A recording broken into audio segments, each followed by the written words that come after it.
네, 오늘 발표할 논문은 UNet Convolutional Network for Biomedical Image Segmentation이라는 논문입니다. 컨텐츠는 이 논문 이전에 이제 필요한 개념들을 설명하는 혹은 그런 어떤 컨셉을 제시하는 그 사전의 논문들이랑요. 그리고 인트로덕션, 그 나머지는 논문에 있는 그 챕터 순서대로 구성을 했습니다. 첫 번째 그 사전에 알아야 될 논문이 이제 12년 그 닙스에서 발표된 그 Deep Neural Network Segment Neuronal Membranes in Electron Microscopy Image라는 그 논문인데요. 이 논문이 이제 12년도 뭐 딥러닝이 이제 많이 사용되기 시작할 무렵에 발표가 되었는데 결국 이 논문이 어떻게 보면 그 바이오메디컬 이미징 쪽에서 뉴럴넷을 활발하게 이렇게 어플라이 할 수 있는 그런 포문을 연 논문이라고 생각이 됩니다. 그래서 기존에는 이제 매뉴얼하게 피처를 셀렉션해서 컨벤셔널한 ML 어프로치에서 하듯이 그런 식으로 이제 그 바이오메디컬 이미지를 분류를 했는데 이 논문에서 이제 딥 뉴럴 네트워크, 특히 컨볼루셔널 네트워크를 이제 픽셀마다 분류하는 식으로 사용을 하게 됩니다. 그래서 뭐 이 도메인 지식은 뭐 저도 잘 모르지만 제가 이해한 바로는 결국은 이제 멤브레인이라고 하는 것과 그 멤브레인이 아닌 것을 이제 바이너리 클래시피케이션을 해야 되는 상황이고요. 여기서는 어떻게 했냐면 이제 이 이후의 논문들에서 이 논문을 사이트할 때 슬라이딩 윈도우라고 이야기를 합니다. 그래서 이 하나의 픽셀이 있을 때요. 여기서 이제 윈도우를 이렇게 잡아서 그 하이트랑 위드를 다 W로 한 그 스퀘어한 윈도우를 잡고 그 윈도우 중앙에 있는 이 픽셀마다의 분류를 시행을 하게 됩니다. 근데 이 픽셀 하나를 분류를 할 때 인풋은 이제 윈도우에 있는 모든 그 픽셀 여러 픽셀들이 되는 거고요. 그래서 여기서는 어떻게 했냐면 이 하나의 어떤 패치라고 그 부르게 되는데 이 패치를 인풋으로 받는 모델을 구성을 해서 4개의 그 컨세큐티브한 컨볼루션과 맥스플링 컴퓨테이션이 연결된 걸 4개를 쌓고요. 마지막에는 이제 일반적인 이미지 분류기처럼 풀리 커넥티드 레이어를 쌓았습니다. 근데 이 도메인의 특성상 그 예전에 그 바니아 박사님이 말씀한 적이 있는 것처럼 일단 레졸루션이 굉장히 크고 뭐 이미지넷을 생각해 보면 뭐 대부분 224 by 224로 하니까 이게 2배 양옆으로 2배가 돼서 레졸루션이 굉장히 크게 되고요. 이 당시에는 이미지 자체를 얻기가 그 쉽지 않아서 뭐 30개 정도의 그 그레이스케일 이미지를 사용을 했다고 합니다. 이 논문에서 특징은 이렇게 분류를 한 다음에 이 사람들이 찾아낸 게 이제 결국은 확률값을 이렇게 뱉어내게 하는데 이 확률값을 봤을 때 이 캘리브레이션이 좀 필요했다는 겁니다. 그래서 포스트 프로세싱을 하는데 이 임밸런스라는 게 그 멤브레인으로 그 예측할 확률을 그 뉴럴넷이 멤브레인으로 오버에스티메이트 하게 된다는 문제가 있어서 이 뽑아져 나온 확률값을 thresholding을 해서 이게 실제로 50% 이상이어도 멤브레인으로 뭐 예측하거나 그렇지 그 반대로 하도록 그렇게 그 probability calibration을 좀 했다는 내용이고 뭐 foveation 그리고 non-uniform sampling 뭐 이런 그 테크닉들을 사용했다고 하는데 이 뒤에 크게 의미가 없는 것 같아서 일단 내용은 안 넣었습니다. 중요한 거는 뭐 슬라이딩 윈도우라고 하는 거고 그리고 픽셀 와이즈하게 그 클래시피케이션 했는데 이걸 전체 이미지에 대해서 모든 픽셀을 이렇게 슬라이딩 하면서 예측을 하니까 결국에 이걸 다 모아보면 엔투엔드로 학습이 되지 않지만 결과값만 보면은 세그멘테이션이 됐다. 뭐 그렇게 이해를 하시면 될 것 같습니다. 다음이 이제 그 유넷이라는 논문의 어떤 핵심이 되는 그 FCN이라고도 하고 그 컨볼루션 네트워크에서도 몇 년 전까지 많이 사용이 됐던 그 fully convolution 네트워크라는 건데요. 특히 이제 semantic segmentation이라는 분야에서 사용을 한 논문입니다. 그래서 이것도 마찬가지로 이제 그 픽셀 와이즈한 그 프레딕션을 뽑아내는 건데 이게 세그멘테이션의 아웃풋 특성상 클래시피케이션은 결국 뭐 확률 뭐 바이너리라고 하면 스칼라 하나만 뱉어내면 되는데 여기서는 모든 픽셀에 대해서 이 픽셀 하나가 그 어떤 클래스에 속하는지 그리고 이게 백그라운드에 속하는지 아니면 뭐 포그라운드에 속하는지를 예측을 해야 돼서 이걸 덴스한 프레딕션이라고 부른다고 합니다. 그리고 특히 이 fully convolutional 네트워크의 특징 중 하나가 기존의 어떤 컨볼루션 넷과 다르게 그 무작위로 뭐 다양한 사이즈의 인풋을 받을 수 있다는 장점이 있습니다. 그 이유는 뒤에 있는 그 이름 자체로 이제 네트워크 전체가 컨볼루셔널 레이어로 그 컴포즈가 되기 때문에 뒤에 픽스드된 다이멘셔널리티를 가진 풀리 커넥티드 레이어가 쌓일 필요가 없어서 이게 아비트러리한 사이즈의 인풋을 받을 수가 있습니다. 그리고 이 세멘틱 세그멘테이션의 특성상 그 두 가지 이제 어떤 정보들을 잘 결합하는 게 중요한데 글로벌한 거는 말 그대로 이제 글로벌한 시점에서 뭐가 이 이미지에 있는지를 봐야 되고요. 네트워크가 로컬한 거는 이 하나의 픽셀이나 어떤 그 물체가 어디에 있는지를 봐야 되는데 이 두 가지 어떤 시점을 네트워크가 잘 학습할 수 있도록 하는 게 핵심입니다. 여기서는 이제 기존에 뭐 15년도 CVPR에 발표됐기 때문에 전에 나온 뭐 알렉스넷, 저번에 발표한 구글넷, 그리고 VGG 등의 기존의 이미지 클래시피케이션에 사용됐던 그 컨볼루션 넷들을 그 트랜스퍼 러닝처럼 여기서 학습된 피처들을 가지고 이 fully convolutional한 네트워크로 변환을 시켜서 예측을 하도록 합니다. 이게 이 그림 피겨 2가 이제 그런 건데요. 원래는 이제 이렇게 생겨서 그 고양이라는 사진이 있을 때 이렇게 확률 분포로 이렇게 아웃풋이 나타내게 되는데 이걸 앞에는 똑같이 유지를 하고 여기서 이제 그 채널 수를 그 풀리 커넥트에 쌓기 전에 이거를 풀리한 컨볼루셔널 넷으로 이렇게 변환을 시켜 주게 되면 여기서 캔만 나타나는 곳에 히트맵처럼 이렇게 표현을 할 수 있게 된다고 합니다. 그래서 여기서는 그 원바이원 컨볼루션이 사용이 됐고요. 또 중요한 거는 유넷에도 사용된 이 스킵 아키텍처라는 건데 여기서 그 이 화살표로 뽑아져 나오는 게 스킵 아키텍처입니다. 이거를 사용한 이유는 아까 말씀드린 것처럼 글로벌한 거와 로컬한 거 두 개를 다 사용하려고 하는 건데요.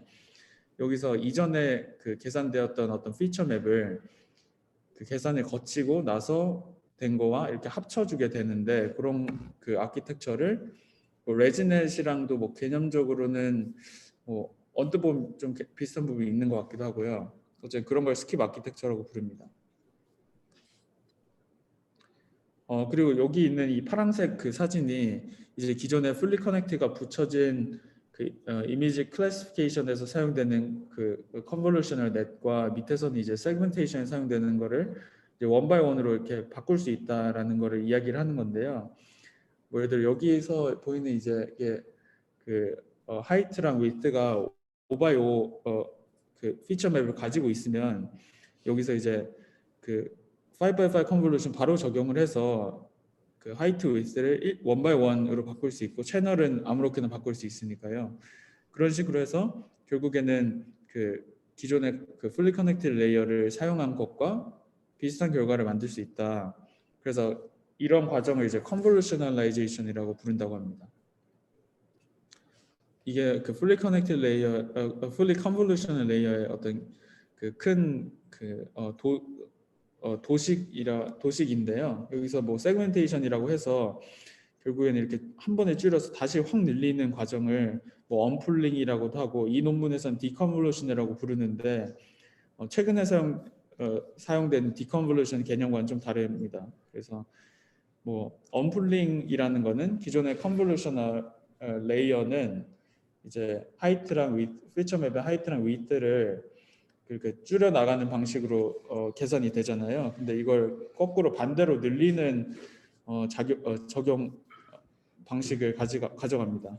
그래서 언풀링의 예시로는 뭐 nearest neighbor라고 해서 2x2 그 피처 맵이 있을 때 이걸 4x4로 늘린다고 하면 4x4의 픽셀마다 가장 가까운 그 2x2에서 있었던 거랑 비슷한 가까운 위치에 있는 픽셀의 값을 그대로 가져오는 식이고요. 이 bed of nails라는 거는 뭐 그 피처 맵의 크기가 늘어났을 때 그 해당되는 기존에 이제 변형시키기 전에 피처 맵에 있는 픽셀의 값을 하나 가져오고 나머지는 패딩으로 이렇게 0으로 채우는 겁니다. 그리고 맥스 언플링이라는 게 이 논문 이후에도 많이 사용이 되는데 맥스 풀링을 할 때 어떤 지점에서 맥스 값이 나왔는지를 이제 저장을 해놨다가 메모리에 언풀링을 해서 다시 피처 맵 사이즈를 늘릴 때 맥스 풀링에서 썼던 그 기억을 가져와서 그 해당되는 그 맥스 값의 위치에 다시 이렇게 복원을 해주고 나머지는 0으로 채우는 뭐 그런 식으로 언풀링을 하는 방법도 있고 이 fully convolution 네트워크에서는 linear interpolation이라고 하는 방법을 사용을 하는데요. 뭐 컴퓨터 비전 분야에서 많이 사용된다고 하는데 뭐 진짜 그 보관법처럼 리니어하게 어떤 위치들을 고려해서 하게 되는데요. 여기서는 그 2D이기 때문에 뭐 바이리니어 인터폴레이션이라고 부릅니다.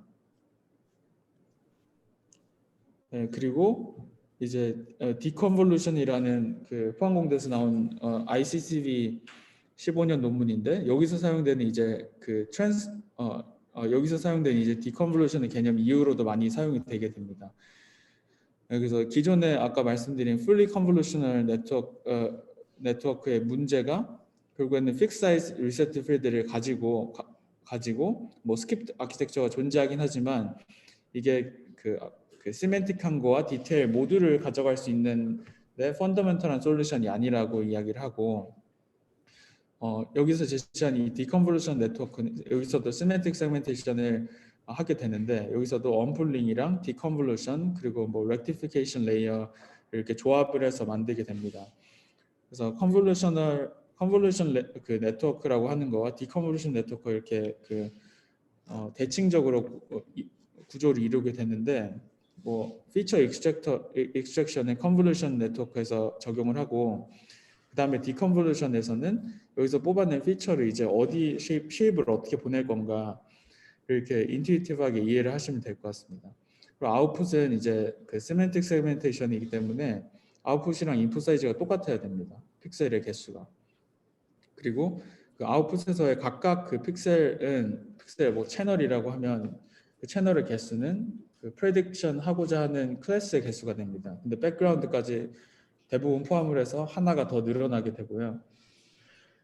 그리고 이제 그 이후에 나오는 이 디컨볼루션을 결국 트랜스포즈 컨볼루션이라는 개념을 사용을 하게 되는데 예를 들어 그 4x4 인풋이 있을 때 그 3x3 컨볼루션 필터를 이제 적용을 하면 뭐 스트레이드가 없고 그 패딩이 없을 때 2x2가 결과물이 나오지 않습니까? 근데 이거를 이제 이해를 할 때 이 3x3 컨볼루셔널 필터를 그냥 매트릭스 멀티플리케이션으로 생각을 해보면 이제 4x4에다가 결국 이 4x16짜리 그 매트릭스를 매트릭스 멀티플리케이션을 해주는 거랑 똑같다고 생각을 하면 됩니다. 왜냐면 그렇게 해서 나온 그 4x4랑 4x16이니까 그 4x1이 원짜리를 이렇게 뽑아내 이걸 쭉 늘리게 되거든요. 그래서 쭉 늘리게 되면 4x1이 나오고 그거를 이제 그 네모나게 2x2로 만들면 결국 아웃풋이 되는데 컨볼루션이 이런 그 식으로 이해를 한다면 결국에는 이거 뭐 트랜스포즈를 왼쪽 항 오른쪽 항 이렇게 주게 되면서 거꾸로 이제 이 필터를 트랜스포즈 한 다음에 아웃풋에다 곱해주면 2x2였던 인풋을 다시 4x4로 만들어줄 수 있다.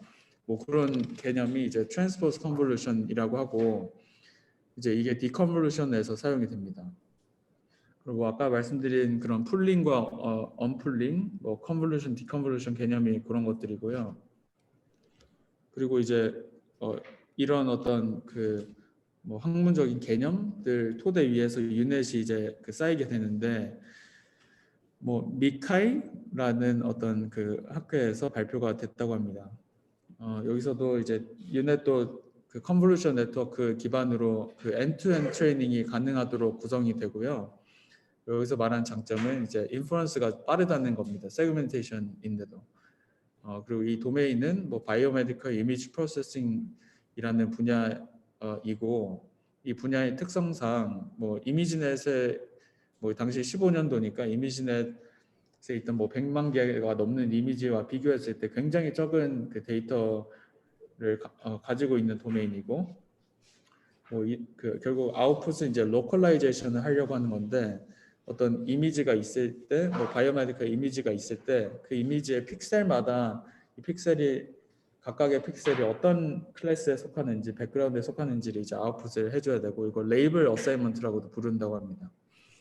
뭐 이름 그대로 이렇게 그 아키텍처 자체가 알파벳 U처럼 생겨서 유넷이라고 부르고요. 아까 처음에 말씀드렸던 그 12년도 립스 논문을 여기서 이제 언급을 하는데 이 슬라이딩 윈도우의 문제는 데이터가 슬라이딩 윈도우를 씀으로써 이제 하나의 이미지가 들어와도 이걸 패치 단위로 쭉 나누니까 데이터가 많아지는 장점은 있지만 아까 말씀드린 것처럼 엔투엔드로 학습이 되지가 않고 또한 이게 그 패치 바이 패치로 그 클래시피케이션 하다 보니까 굉장히 리던던트한 그 계산이 너무 많이 발생이 된다고 합니다. 그리고 또한 이 패치 사이즈가 이제 하나의 또 문제인데 이 패치 사이즈를 키우면은 그 이미지 안에 있는 컨텍스트를 많이 담아낼 수 있지만 애큐러시가 떨어질 수 있고 어떤 그런 트레이드 오프가 존재한다고 합니다.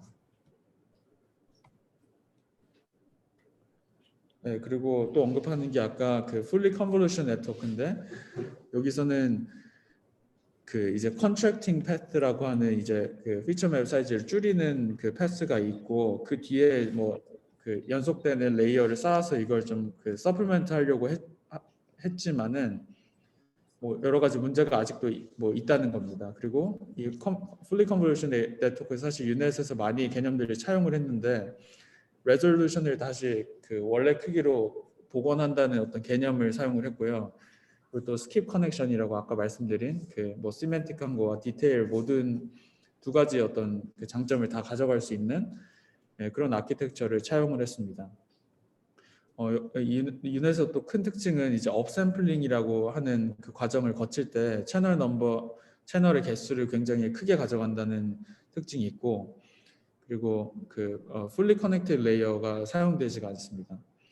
그리고 이건 뭐 크게 중요한 건 아닌 것 같은데 일단 오버랩 타일 스트래티지라고 하는 거를 사용을 해서 이런 그 보더에 있는 어떤 그 픽셀을 사용하려고 할 때 이 전체를 사용을 해야 되는데 여기 이렇게 부족한 거를 그래서 미러링처럼 그 대칭적으로 이렇게 데이터를 끼워 넣어주는 그 어떤 전략을 사용했다고 하고 그 데이터가 적기 때문에 어그멘테이션을 많이 사용을 했다고 합니다.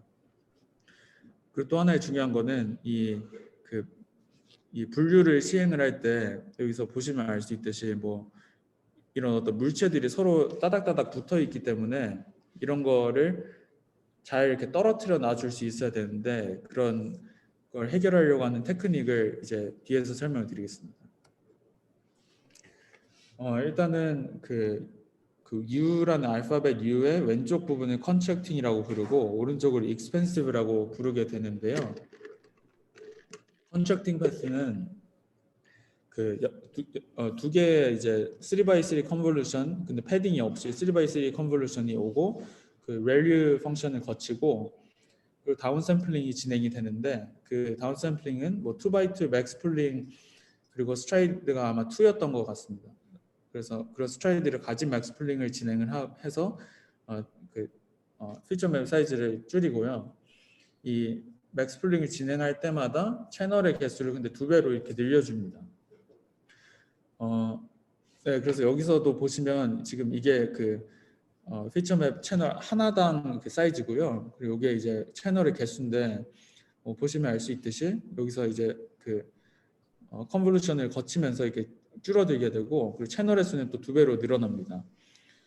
뭐 이게 뭐 토치로 된 임플리멘테이션인데 뭐 보시면 알 수 있듯이 크게 복잡한 거 없이 그냥 두 개의 컨볼루션 그리고 뭐 배시넘도 들어가 있지만 뭐 레뷰를 거치고 이 다음에 맥스 풀링을 거치는 식으로 진행이 됩니다. 네, 그 다음이 이제 뒤따라 나오는 익스펜스 패스인데요. 여기서는 2x2 짜리의 업 컨볼루션이라고 해서 업 샘플링 하는 식으로 사용이 되고 여기서는 다시 또 채널의 개수를 반으로 또 줄입니다. 그리고 여기서 중요한 게 아까 스킵 아키텍처를 좀 차용을 했다고 했는데 그 컨트랙팅 패스에서 계산된 어떤 그 피처 맵, 액티베이션 맵을 그 익스펜스 패스에서 크로핑해서 잘라온 다음에 똑같은 사이즈로 맞춰서 여기서 컨캐티네이션을 시켜줍니다. 그래서 이런 거의 장점은 이런 어떤 그 연속적인 계산을 거치고 나온 피처랑 그 이전에 더 큰 좀그 시멘틱한 걸 갖고 있는 다른 시멘틱한 걸 갖고 있는 피처랑의 어떤 그 융합을 좀 이끌어낸다고 이야기를 합니다. 네, 그리고 여기서 이제 업샘플링을 한 다음에도 3x3 컨볼루션을 적용을 하게 되고 마지막으로 이제 1x1 컨볼루션을 진행을 해주면서 그 결국 원하는 거는 이진 분류이기 때문에 채널의 수를 이제 2개로 팍 줄여주게 돼서 아웃풋은 이제 채널 2개짜리 아웃풋이 나오게 됩니다. 이 아키텍처 전체로 보면 23개의 이제 컨볼루셔널 레이어가 사용이 됐다고 합니다. 네, 전체 구조는 뭐 이렇게 되고요. 뭐 패딩도 없고 그런 컨볼루션 거쳤기 때문에 각각 그 높이랑 그 너비가 이제 2씩 줄어든 거 보실 수가 있고 여기도 이제 2개의 컨볼루션 연산을 하기 때문에 2개 줄고 2개 줄고 그리고 다시 이게 2x2 맥스풀이기 때문에 이게 반으로 또 줍니다. 근데 반으로 줄고 나서 이제 채널의 수는 2배가 되게 되고요. 똑같은 그런 그 컨트랙팅 패스를 거치고 익스펜스 패스도 거치게 됩니다. 그리고 요거는 뭐 참고하시라고 그 피처맵 사이즈 계산하는 걸 넣어뒀습니다.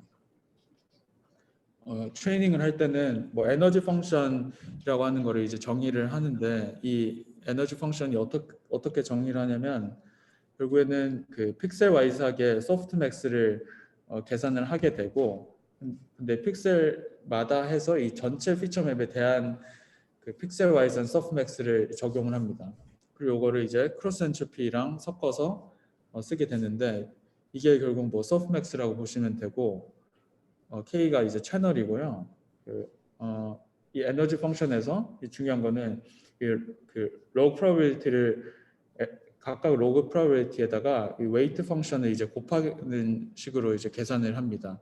근데 웨이트 펑션이 이렇게 정의가 되는데 이 D1, D2가 뭐 가장 가까운 그 셀이었던 것 같습니다. 두 번째로 가까운 셀. 뭐 그래서 결국은 이 웨이트 펑션의 값이 그 셀이 가까이 있을수록 커지게 되는 식으로 됩니다.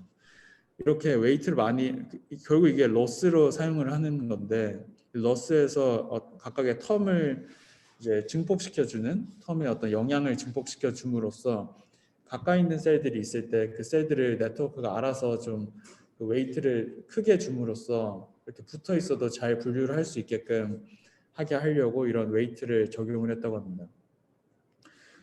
그래서 이 피겨에도 나와 있듯이 이 A가 이제 로한 그 인풋이고요. 이게 그라운드 트루스고 C가 이제 그 네트워크가 아웃풋 해낸 그 피처 맵이고 D가 이제 아까 말씀드린 것처럼 이 웨이트의 값을 픽셀 와이즈하게 이렇게 시각화를 한 건데 보시면은 이 셀끼리 이렇게 붙어 있을 때 붙어 있는 이런 바운더리 같은데 이제 웨이트가 많이 부여되어 있다는 걸 보실 수 있습니다.